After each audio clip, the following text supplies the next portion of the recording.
우리 삶을 살아가다 보면 인생의 삶의 변곡점을 경험할 때가 있습니다. 삶의 변곡점. 그러니 뭐 어떤 사건이나 어떤 시점을 딱 이걸 기준으로 해서 예전에 살아오던 삶이 송두리째 새로운 삶으로 바뀌게 되는 그런 인생의 삶의 변곡점을 경험할 때가 있다라는 거죠. 우리 성도님들은 혹시 이런 인생의 변곡점을 경험해 보신 적이 있으십니까? 저는 2018년도에 이 삶의 변곡점을 한번 경험한 적이 있습니다. 제가 그렇게 뚱뚱한지 몰랐습니다. 제 몸이 그렇게 거대한 줄 몰랐고, 제가 허리가 아파서 한의원을 갔습니다. 한의원을 갔는데 한의원에서 먼저 선생님께서 몸무게 좀 재보세요 이러시더라고요. 몸무게를 쟀더니 어마어마한 98.5kg가 나왔습니다.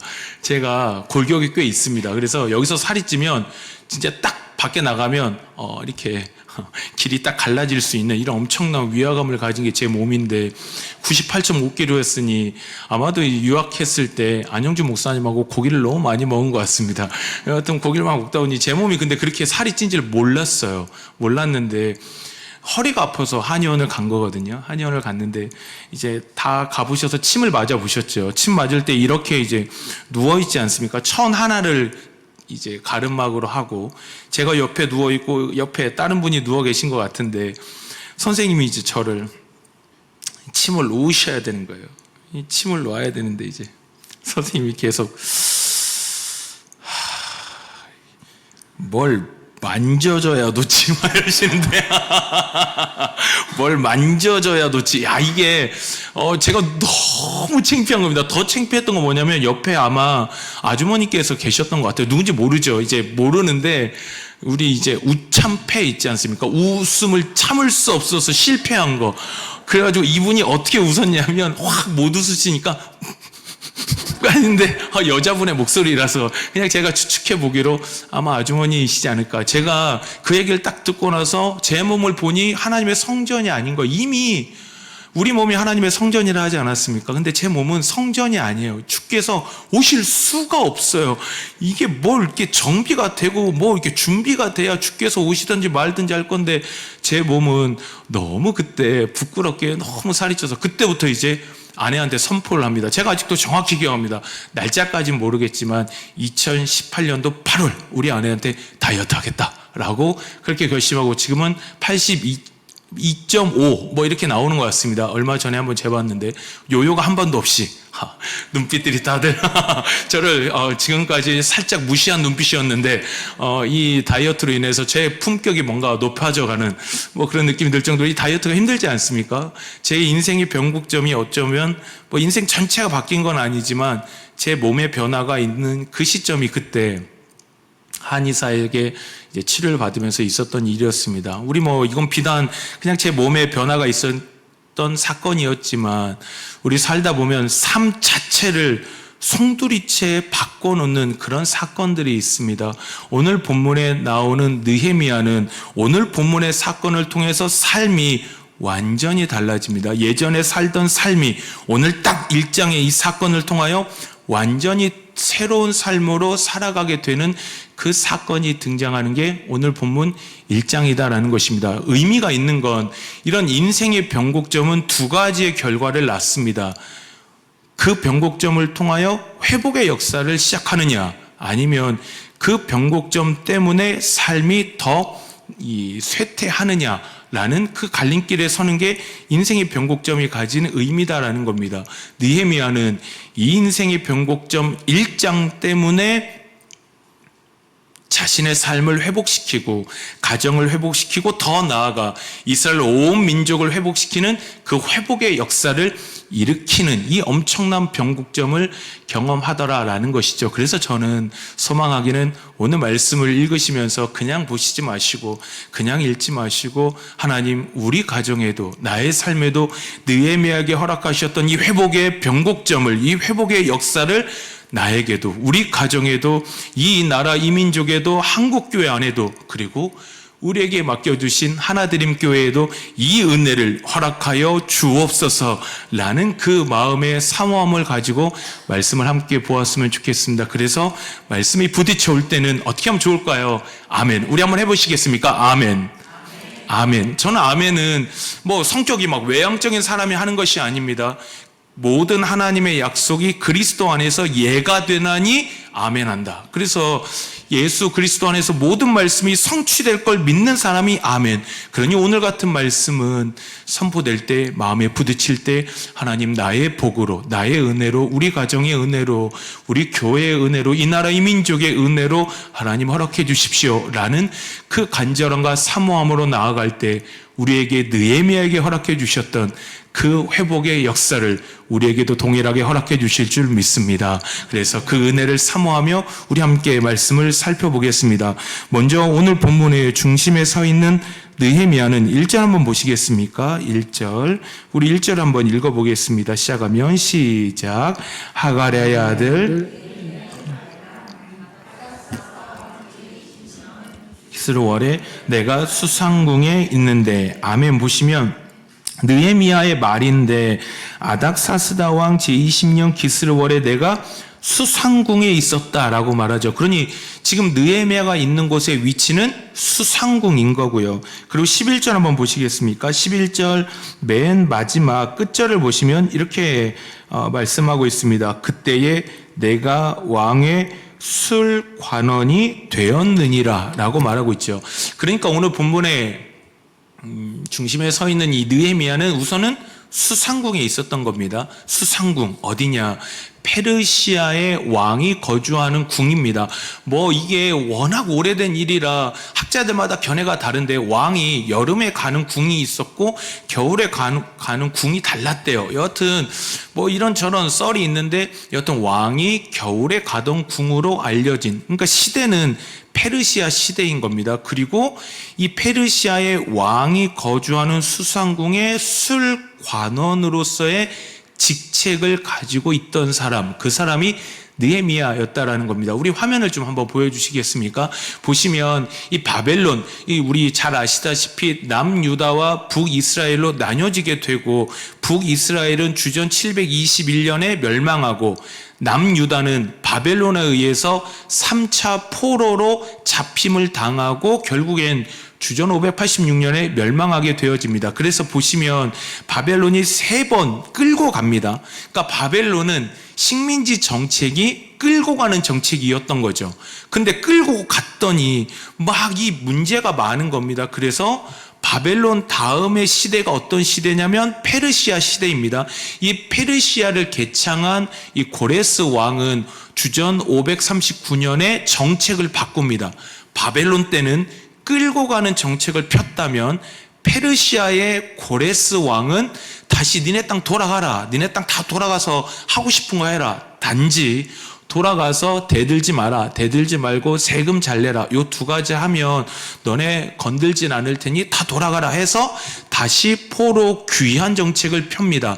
그래서 바벨론 때는 끌려왔다가 이제 페르시아 때는 다시 고국 땅으로 돌아간 것이죠. 그런데 바벨론 때 끌려오지 않았습니까? 이 바벨론 땅으로 끌려왔다가 페르시아 때 돌아가라 했는데 다 돌아간 게 아닙니다. 우리 예전에도 그런 거 있죠. 어쩔 수 없이 이민을 갔다가 거기서 그 어려움이 해결됐다 해서 못 돌아오는 분들, 해결은 됐는데 삶의 터전이 다 거기 있는 겁니다. 거기 있으니 못 돌아오는 것. 마찬가지로 아마 느헤미야의 가정도 그랬겠죠. 바벨론 때 끌려갔다가, 그러니 바벨론이 끌고 갔다라는 건 바벨론은 그냥 끌고 간 게 아닙니다. 우리로 말하면 지도층들, 귀족들, 왕족들만 끌고 갔습니다.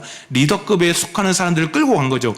끌고 갔는데 바벨론에 살다 보니 여기서 터전을 다 잡고 가니 돌아가라 하지만 돌아가지 못했던 사람들 중에 한 가정, 그것이 느헤미야의 가정이었을 거고요. 이 느헤미야는 결국에 포로인 겁니다. 이 포로 신분이지만 왕이 거하는 수상궁에 거하고, 그리고 이제 술관원이었다라고 그렇게 표현을 하는 거죠. 우리가 생각할 때 술 관원하면 별로 이렇게 좋은 이미지가 없습니다. 한국 사람들은 술 하면 뒤에서 마시지만 앞에서는 막 이거 나쁜 거라고 막 이렇게 말씀하시는 경향이 있다 보니 막 별로 술 관원 별로 안 좋은데 싶으시겠지만 굉장한 힘을 가진 직책이었습니다. 우리 그런 거 있으시죠? 왕이 힘들면 한 번씩 힘들다. 그럼 이거 누구랑 얘기할 수 있겠습니까? 삶이 이렇게 고단하니까 왕도 한 번씩은 뭐를 먹을까요? 어주라고 하지 않습니까? 이렇게 술 한 잔 탁, 우리 마음이 너무 힘드실 때는 맥주 한 잔 아닙니다. 전 이거 잘 모릅니다. 이게 뭔지 드라마에서 많이 하고 뭐 이렇게 막 영화에서 많이 하길래 저는 뭐 그러려니 하고 싶은데 뭐 여하튼 그 왕이 허심탄회하게 자신의 고민 같은 거를 한 번씩 얘기하고 싶을 때 옆에서 그 왕의 이 술 어쩌면 친구 겸 술을 관리하는 사람, 이건 굉장히 중요한 직책이었습니다. 우리도 알다시피 기미상궁이라고 있죠. 기미. 제가 예전에 역사 배울 때 참 부러웠습니다. 기미상궁. 맛있는 걸 다 먹잖아요. 이 임금님이 먹는 그 음식을 다 먹으니 처음에는 우와 부럽다 싶었는데 절대 부러운 게 아니었습니다. 뭐 이 적들이 언제든지 왕을 암살하려고 할 때 가장 많이 썼던 게 그 음식에 독을 타든지, 그래서 막 기미상궁이 폐하 제가 먼저 먹어보겠사옵니다. 그리고 이제 먹어보고 괜찮사옵니다. 그러면 이제 왕이 먹지 않습니까? 얼마나 삶이 불편한지 제가 보면서 처음엔 부러웠지만 기미상궁은 목숨 걸고 그 일을 하는 거죠. 저는 술 관원 역시 이 왕의 최측근에 있는 사람들은 결국에 왕의 안위와 밀접적으로 이 연관이 있던 사람들, 그래서 결국에 이러한 정보들이 우리에게 주는 사실은 느헤미야는 포로였습니다. 이방 민족이었고 포로로 처음에 끌려왔던 그 가정이었지만 왕이 있는 곳에 거할 정도로, 그리고 왕의 최측근에서 왕의 안위를 보필하는 굉장한 정치적 권력을 밖으로는 드러내지 않지만 안으로는 가지고 있었던 중요한 자리에 있던 사람이 느헤미야였다라는 겁니다. 그리고 이걸 다르게 표현하면 살만했던 겁니다.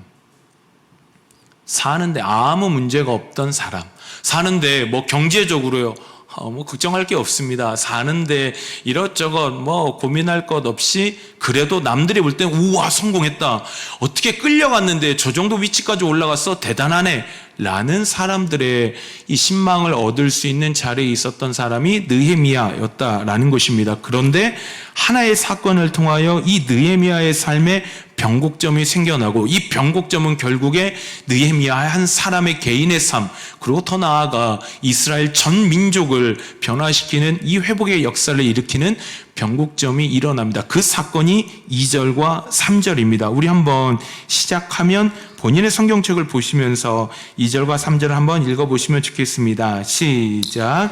내 형제들 가운데 하나인 하나니가 두어 사람과 함께 유다에서 내게 이르렀기로 내가 그 사로잡힘을 면하고 남아있는 유다와 예루살렘 사람들의 형편을 물은즉 그들이 내게 이르되 사로잡힘을 면하고 남아있는 자들이 그 지방 거기에서 큰 환난을 당하고 능력을 받으며 예루살렘 성은 허물어지고 성문들은 불탔다 하는지라. 아멘. 2절 보시면 내 형제들 가운데, 그러니까 수상궁에 있는 겁니다. 느헤미야는 수상궁에 있는데 2절에 보시면 내 형제들 가운데 하나인 하나니가 두어 사람과 함께 유다에서 내게 이르렀어요. 그래서 이제 느헤미야가 묻기를 내가 그 사로잡힘을 면하고 남아있는 유다와 예루살렘 사람들의 형편이 어떠냐라고 물어본 겁니다.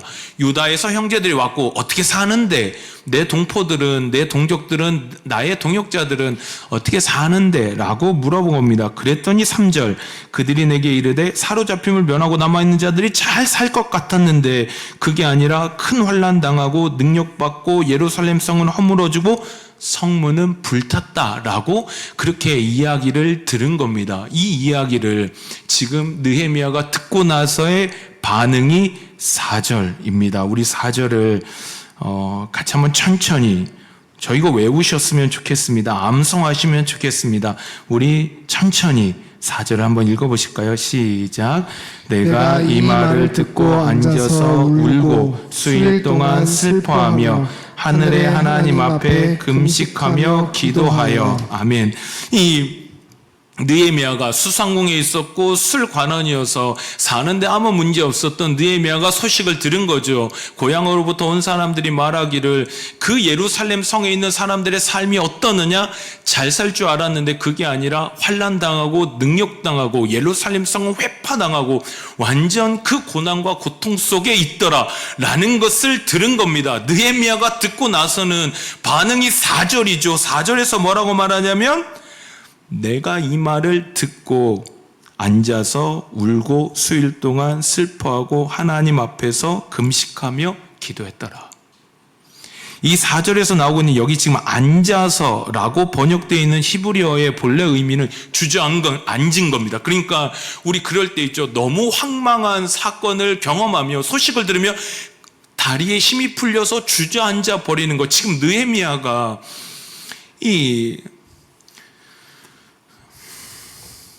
삶을 사는데 아무 문제가 없는데 내가 사랑하는 사람들, 내 동족들, 예루살렘에 있는 사람들이 고통을 당한대요. 고통을 당하니 아무 문제가 없는 겁니다. 본인이 사는 건 아무 문제가 없는데 이 사람들의 고통과 눈물이 귀에 들리는 겁니다. 그 사람들의 고통이 눈에 보이고 그 사람들의 눈물이 내 귀에 들리니 이 느헤미야가 나는 살만한데 아무 문제 없는데 하고 그냥 지나치는 것이 아니라 그 소식을 듣자마자 다리가 풀려서 주저앉고 하나님 앞에 수일 동안 애통하며 금식하며 기도했더라. 금식이 뭐겠습니까?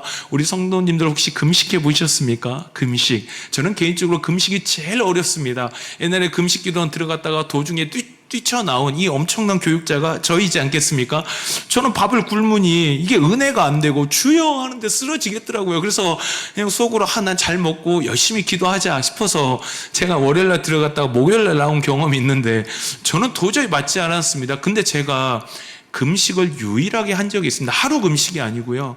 저희 어머님이 쓰러지신 적이 있습니다. 하혈을 하셔서 수술을 받았는데 마취해서 안 깨어나가지고 의사가 어떻게 될지 모르겠다는 얘기 듣고 제가 그날부터 금식한, 주저앉아서 매일 그래 어머니 살려달라고, 우리 엄마 살려달라고 하나님 앞에 기도했던 경험이 있습니다. 그땐 금식이 됐습니다. 유일하게 제가 금식이 자발적으로 나온 게 그때였는데 느헤미야가 딱 그랬던 거죠. 그냥 기도한 게 아니라 주저앉았고요. 주저앉았고 음식이 안 들어가는 겁니다. 음식을 먹을 마음도 없는 거, 너무 마음이 아프니 애통하니 그 음식도 먹지 못하고 금식하며 수일 동안 하나님 앞에 기도한 사람, 그 사람이 느헤미야였더라라는 것입니다. 결국에 이 사건입니다.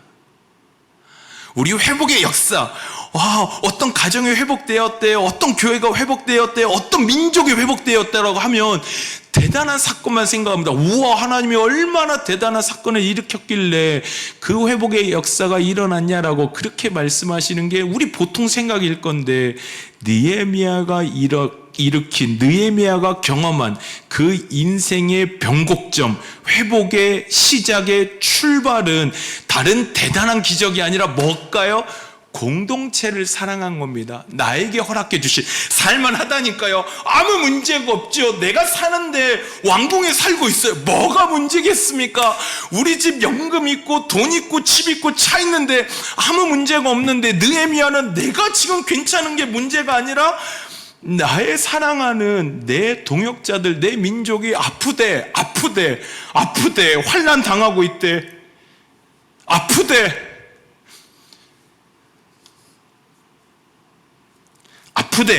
눈물 나오고 있대. 그러니 그거 못 지나가고, 그냥 못 지나가고 그게 귀에 들려오니 그 자리에 앉아서 기도하고, 결국에 느헤미야가 고국 땅으로 돌아갑니다. 고국 땅으로 돌아가서 그 땅에 성벽을 세우고 민족을 회복시키는 역사, 저는 분명하게 말씀할 수 있습니다. 느헤미야를 통하여 삶의 회복의 역사를 일으킨 그 삶의 변곡점은 공동체를 향한 사랑입니다. 내게 허락해 주신 그 사람들 사랑하는 겁니다.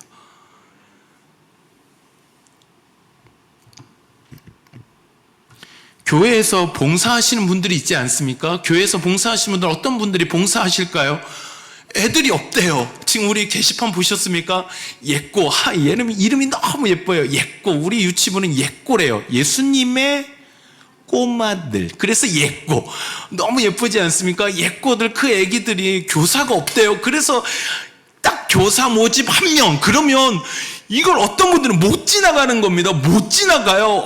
어떻게 우리 애들이 양질의 교육을 받았는데 못 받는데, 라는 게 이 가슴에 남는 거예요. 누가 아프대요. 누가 아프고, 누가 가슴 아프대요. 누가 힘들대요. 누가 지친대요. 그러면 나는 살만하니까, 나는 아무 문제 없으니까 그냥 사는 것이 아니라 누가 아프대. 그러면 못 지나가는 겁니다. 그걸 못 지나가시고 가슴에 남으니 그분이 예꼬 연락하는 겁니다. 홍 전사님한테 연락해서 1명 구하신다고요. 중고등부 연락해서 윤 전사님 구하신다고요. 이게 가슴에 남으니 못 지나가는 거죠. 그 못 지나가는 그 공동체를 사랑하는 분들이 뭐 하시겠습니까? 교회를 섬깁니다. 교회 그냥 지나가면 그냥 지나갈 수 있죠. 근데 더러운 게 보이잖아요. 7층에 더러운 게 보이잖아요. 3층에 더러운 게 보이잖아요. 내게 주신 교회잖아요. 우리 교회잖아요. 내 교회잖아요. 내 교회니까 못 지나가시는 거예요. 어머 어떻게 먼지가 있네. 어머 어떻게 쓰레기가 있네. 이거 봉사하시는 분들 삶이 넉넉해서 시간이 남아 돌아서 내가 그냥 취미생활로 하시는 분들일까요? 다 사연이 있습니다. 다 일이 많죠. 집안에 온갖 진짜 일들만 말하라고 하면 1시간, 2시간, 3시간 하루도 얘기할 수 있는 그 많은 사연을 가지고 계신 분들이 교회를 사랑하니 그 교사 모집을 못 지나가고, 누가 아프다고 하는 걸 그냥 못 지나가고, 교회 청소해야 한대. 이 먼지가 보인대. 교회 누가 이거 그걸 못 지나가니 그 공동체를 사모하며 그 공동체를 사랑하기 때문에 오는 겁니다. 오는 거고 와서 교회를 섬기고 세워나가고 같이 가는 것. 그런 사람들이 교회에 봉사하시지 않습니까? 상상이 되십니까? 저는 그래 봤으면 좋겠습니다. 이 교사 모집을 하는 거예요. 근데 전화가 오셨어요. 제가 딱 전화 받고, 목사님 초등부 교사 자리 남았어요. 아이고, 1분 전에 마감되었습니다. 어떻게 하려고 그랬는데, 빨리 하려고 그랬는데, 저도 되게 빨리 한 건데, 빨리 하셔야 돼요. 이거 진짜 이거 있잖아요. 금방 끝나요. 만약에 이런 분들이 말입니다. 생각해 보십시오. 지금 느헤미야가 자기의 삶을 위해서 지금 주저앉아서 며칠 동안 금식하며 기도한 게 아니라 환난당하는 그 믿음의 동역자들, 내게 맡겨주신 식구들을 위해서 막 그래 하시지 않습니까? 이런 분들이 교회에 많아진다고 생각해 보세요. 많아진다고 생각해 보세요. 정말 많아진다고 생각해 보십시오. 그러면 그 교회는 어떤 교회가 될까요? 회복이 일어나죠. 회복이 일어날 수밖에 없죠. 우리 하나드림 교회가 어떤 교회가 되어져야 할까요? 왔더니 대단하더라. 이게 왔더니 대단하신 분들 많더라. 그건 세상과도 다 경험할 수 있는 겁니다. 저는 우리 하나드림 교회가 그런 교회 되었으면 좋겠습니다. 이 교회 왔더니 따뜻하더라.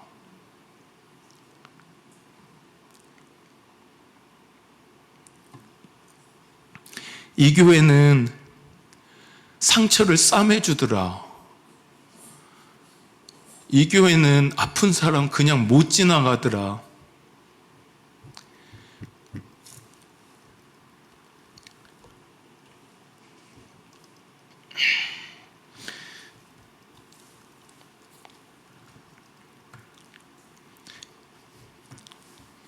죄송합니다.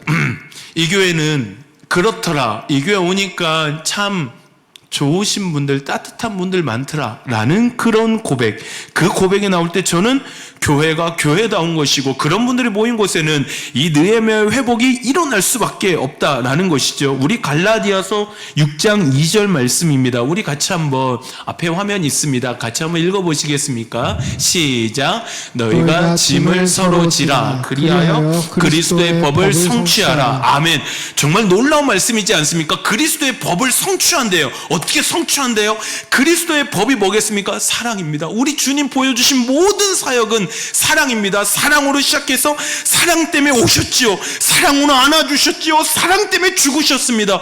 그래서 우리 예수 그리스도의 모든 사역은 사랑입니다. 이 사랑의 법이 어떻게 성취되느냐?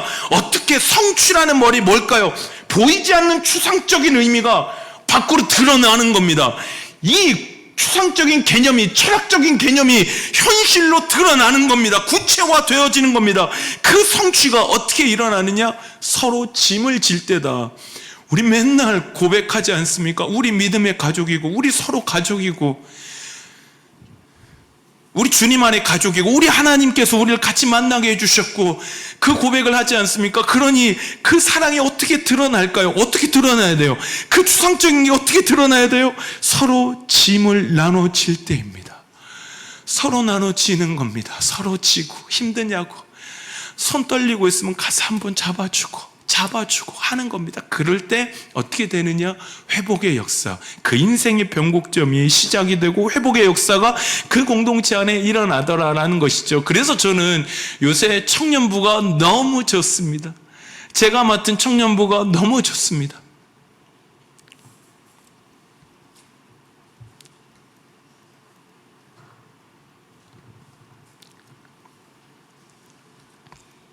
청년부가 참 좋습니다. 제가 요새 하나님 앞에 기도를 굉장히 많이 합니다. 기도하는 건 하나님, 우리 청년들에게 조금이나마 영적으로 유익이 될 수 있다면 저의 모든 것을 사용해 주십시오. 하나님이 저를 언제까지 여기에 있게 하실지 모르겠습니다. 그러나 있는 동안에 하나님 제 모든 것을 사용해 주십시오. 제가 지금까지 경험했던 것들, 공부했던 것들, 저에게 주신 달란트들 다 사용해 주십시오. 남김없이 사용해 주십시오. 우리 청년들에게 아주 조금이나마 유익이 될 수 있다면,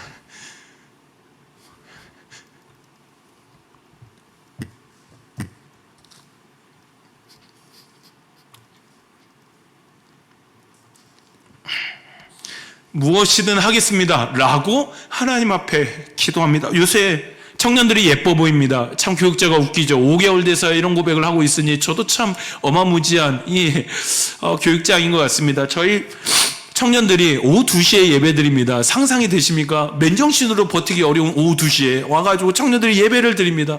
예배 드리는데 요즘에 저는요, 자부심이 있습니다. 우리 청년부 예배 한번 와보십시오.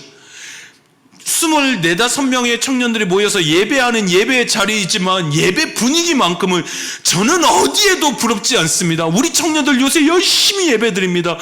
어떤 청년이 제가 개인 신방하니까 그래요. 목사님, 저희들이 주일에 예배 가는 거 진짜 엄청난 결단입니다. 이래요. 다 아시지 않습니까? 그 시대에 막 놀고 싶을 때잖아요. 놀고 싶고 피곤해서 쉬고 싶은 그때에 그 청년들이 와요. 제가 그 소리를 들으니 하나님, 제가 진짜 제 온 힘을 다 짜내서 이 청년들에게 조금이라도 더 잘해야겠구나, 이 생각밖에 없는 겁니다. 근데 이 청년들이 요새 예배를 안 늦어요. 많이 안 늦고요. 와서 다 예배를 드립니다.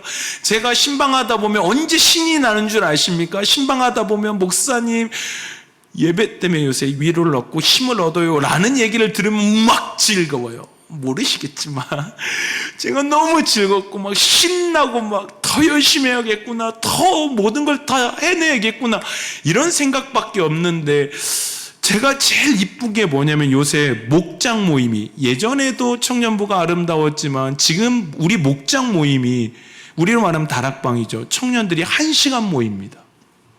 한 명도 안 놀라시는데,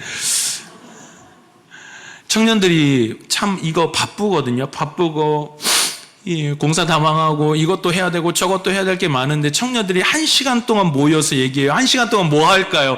연예인 얘기할까요? 그 청년들이 요새 그런 청년들이 없습니다. 나름 신앙의 고백들을 하고 어려운 이야기들을 하고 힘든 거 얘기하고 막 그렇게 서로 막 얘기해요. 그러면서 안아주고 싸매어주고 서로 위로하고, 그렇게 하면서 1시간 반도 하는 목장도 왔습니다. 이 목장에서 맨날 좋은 얘기만 할까요? 사랑하면 좋은 얘기만 하지 않습니다. 잘못한 건 잘못했다고 얘기해요.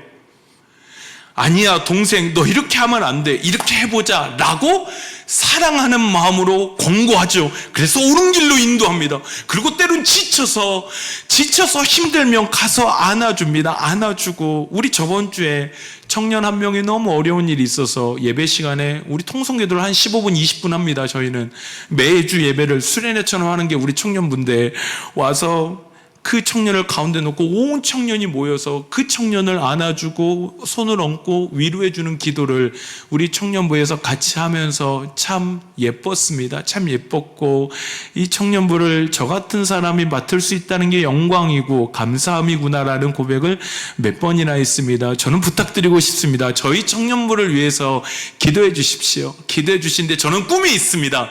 다른 거 아닙니다. 저희 청년부가 막 연봉 되게 많은 대기업에 가고 막 척척척척척 일이 잘 풀려서 사람들한테 간증하는 그런 청년부보다 따뜻한 청년부가 되었으면 좋겠습니다. 아프면 같이 안아주고, 좋은 일이 있으면 같이 기뻐하고, 안 좋은 일이 있으면 이걸 어떻게든 교회 공동체를 생각하며 같이 어떻게든 싸매어주고, 힘들 때 눈물 닦아주고, 잘못된 길로 가고 있으면 하나님의 올바른 길로 인도해주는 그런 청년부. 우리 대학 청년부의 청년들이, 대학생들이 그러한 사람들, 느헤미야의 심정을 가진 공동체와 교회를 위해서 나아가는 공동체, 그 공동체가 되기를 저는 소망하며 꿈을 꾸고 있습니다. 저희 공동체를 위해서 기도 부탁드립니다. 그리고 하나드림 교회를 위해서도 기도 부탁드립니다. 당연히 기도하시겠지만 이제 공사가 곧 들어갑니다. 생각보다 머리가 빠질 것 같습니다. 제가 제일 자신 있었던 게 머리숱 많다는 거였는데 이 장점이 사라지고 있습니다.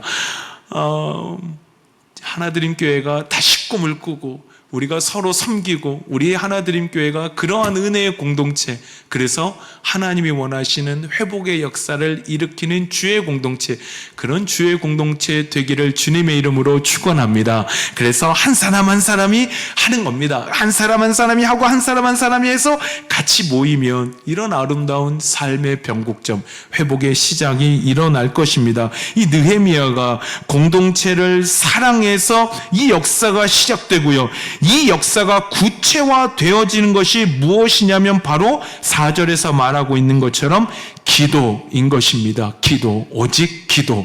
기도하는 사람은 남의 잘못을 보지 않습니다. 기도하는 사람은 남의 연약함을 들춰내지 않습니다. 기도하는 사람은 이런 거 있지 않습니까? 느헤미야가 왜 이렇게까지 만들어놨냐고 고국 땅에 돌아가서 질책합니다. 잘못된 건 잘못했다 합니다. 지금 오늘 본문에서도 죄를 고백하고 죄에 대해서 회개하는 게 6절, 7절, 8절이 온통 다 죄에 대한 질책입니다. 느헤미야는 잘못된 건 잘못됐다 하죠. 그러나 그 잘못된 걸 그냥 잘못됐다가 아니라 기도에 들어가니, 질책이 기도 속으로 들어가니 그 질책이 아니라 회복의 역사의 고백이 되어지더라는 거죠. 이 기도라는 게 놀라운 겁니다. 기도라는 게, 기도하면 내 이 부정적인 마음이 오히려 긍휼의 마음으로 변하고요, 내 부정적인 생각이 오히려 그를 향한 중보의 은혜로 변화되더라라는 겁니다. 어떤 분이 저한테 그런 질문을 하셨어요. 목사님, 기도를 깊게 하고 싶은데 어떻게 하면 되나요? 남을 위해서 기도하시면 됩니다. 기도 다 해보시지 않았습니까? 나를 위해서, 내 자녀와 내 삶을 위해서 기도하면요, 한 15분, 20분 지나잖아요? 그럼 이제 이런 확신이 좀 듭니다. 30분 지나면 너무 극심한 고통의 일이면 다르지만 일반적인 건 한 30분 정도 되면 주께서 하시겠구나 라는 확신이 듭니다. 근데 남을 위해서 기도하고 공동체를 위해서 기도하는 그 기도는 깊어지고 깊어지고 깊어집니다. 그리고 그 깊어짐의 마지막은 소망으로 변화되어지는 것을 우리 볼 수가 있습니다. 우리 8절 한번 보시겠습니까? 우리 8절을 같이 한번 읽어보시면 좋겠습니다. 우리 시작하면 읽어보겠습니다. 시작. 옛적에 주께서 주의 종 모세에게 명령하여 이르시되 만일 너희가 범죄하면 내가 너희를 여러 나라 가운데 흩을 것이요. 9절입니다. 만일 내게로 돌아와 내 계명을 지켜 행하면 너희 쫓긴 자가 하늘 끝에 있을지라도 내가 거기서부터 그들을 모아 내 이름을 두려워 택한 곳에 돌아오게 하리라 하신 말씀을 이제 청하건대 기억하옵소서. 아멘. 처음에는 죄를 지적하지만 이게 기도 안에 들어오면 소망으로 변화되는 것입니다. 범죄했기 때문에 흩으셨지만 반드시 하나님께서 그 민족을 모아서 하나님의 민족으로 회복시키실 그때가 있을 거다라는 것을 기대하게 만드는 것, 그것이, 그 소망을 일으키는 것이 기도의 능력이다라는 것입니다. 그래서 내가 남을 위해서 기도할 때 누리게 되는 것이 그 하나님이 하실 일들을 내가 맛보는 겁니다. 기대하는 겁니다. 소망하는 겁니다. 우리 하나님이 이런 일을 하시겠구나. 우리 하나님이 이런 일을 이루시겠구나. 우리 하나님이 이런 일을 역사하시겠구나. 늘 기대하며 살아가는 믿음의 삶이 되어지니 오히려 저는 그렇게 생각합니다. 공동체를 위해서 기도할 때, 남을 위해서 중보기도하는 삶을 살아갈 때 내가 삽니다. 그래서 끊임없이 성경은 남을 위해서 기도하는 이유가 뭘까요? 저도 살기 바빠요, 목사님. 아니요, 사시려면, 이 땅에서 믿음의 삶으로 버티시려면 오히려 남을 위해서 기도하시는 겁니다. 남을 위해서 기도하고 남의 고통을 나의 고통으로 안고 교회를 위해서, 이 나라 이 민족을 위해서 내가 기도하는 자리에 설 때 나는 오히려 서게 되고 견디고 이겨내는 믿음의 사람으로 굳게 서실 수 있습니다. 우리가 사는 길은, 우리가 함께 나아가는 길은 저분의 고통이 나의 고통이고, 저분이 나에게 허락해 주신 믿음의 사람이고, 그 사람과 함께 기도하며 나아갈 때 우리 하나님이 이루실 것을 기대하는 것. 우리 마지막으로 마태복음 12장 50절 말씀입니다. 우리 이 구절을 읽고 설교를 마치려고 합니다. 하나님께서 우리에게 새로운 가족을 주셨습니다. 우리에게 새로운 가족을 주셨습니다. 같이 살라고, 같이 견뎌내라고, 이 고단한 세상을 같이 믿음으로 나아가라고 우리에게 새로운 가족을 주셨습니다. 우리 그 가족을 같이 한번 고백해 보시면 좋겠습니다. 시작하면 고백하겠습니다. 시작. 누구든지 하늘에 계신 내 아버지의 뜻대로 하는 자가 내 형제요 자매요 어머니라 하시더라. 아멘. 아버지의 뜻대로 행하는 우리가 주님 안에 한 가족입니다. 이 한 가족됨을 기억하시며 이 회복의 역사를 삶에서 체험하며 나아가는 우리 모든 성도님들의 아름다운 회복의 삶이 되시기를 주님의 이름으로 축원합니다.